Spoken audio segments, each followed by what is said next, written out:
नमस्कार, times now नव भारत के डिजिटल प्लेटफॉर्म में आप सभी का बहुत स्वागत है। काबुल में कब्जे के बाद से जहां पर पूरी दुनिया के ज्यादातर मुल्क तालिबान के खिलाफ खड़े हैं, वहीं तालिबान का विरोध करने वालों की लिस्ट में अब एक नया नाम भी शामिल हो गया है। वो नाम भी आपको बताएंगे। जी हाँ, खुद को दुनिया का सबसे बड़ा आतंकवादी संगठन बताने वाले आईएसआईएस ने अफगानिस्तान पर तालिबान के कब्जे को लेकर के कई बड़े सवाल अब खड़े कर दिए हैं।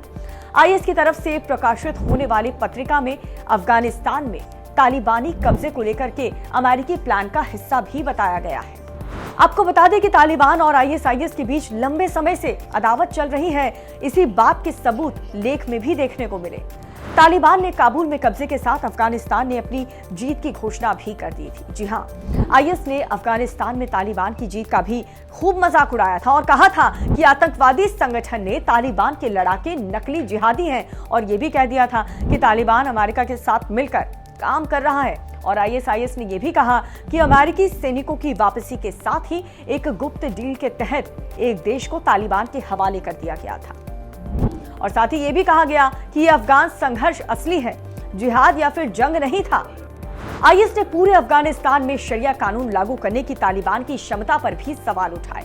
तालिबान और आईएस के बीच विचारधारा को लेकर के मतभेद है।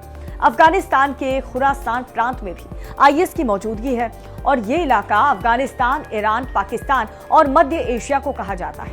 आईएस अमेरिका को अपना दुश्मन नंबर 1 मानता है और वहीं तालिबान भी ऐसे दावा करता रहा है। लेकिन एक डील के तहत जैसे पहले अमेरिकी फौज वापसी जाती है और तालिबान पूरे अफगानिस्तान पर एक ही बार में कब्जा कर लेता है, अब इसी डील पर आईएस और दुनिया के कई ऐसे मुल्क हैं जो सवाल खड़े कर रहे हैं। आइए अब आपको बताते हैं कि आईएस और तालिबान में ये दुश्मनी आखिर कब से शुरू हुई थी। दरअसल आईएस ने अपने उम्र के वक्त खुरासान पर कब्जे तक का पूरा प्लान बना लिया था। आईएस के खुरासान नक्शे में अफगानिस्तान भी आता है और ऐसे में तालिबान ने कई मुल्कों से मदद लेकर के अंदर खाने आईएस को अफगानिस्तान से खत्म करने की भूमिका भी निभाई थी।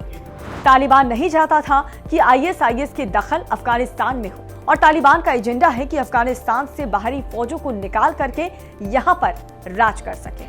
वहीं आईएस का मकसद है कि सारे इस्लामिक देशों में सिर्फ और सिर्फ उनका राज चले।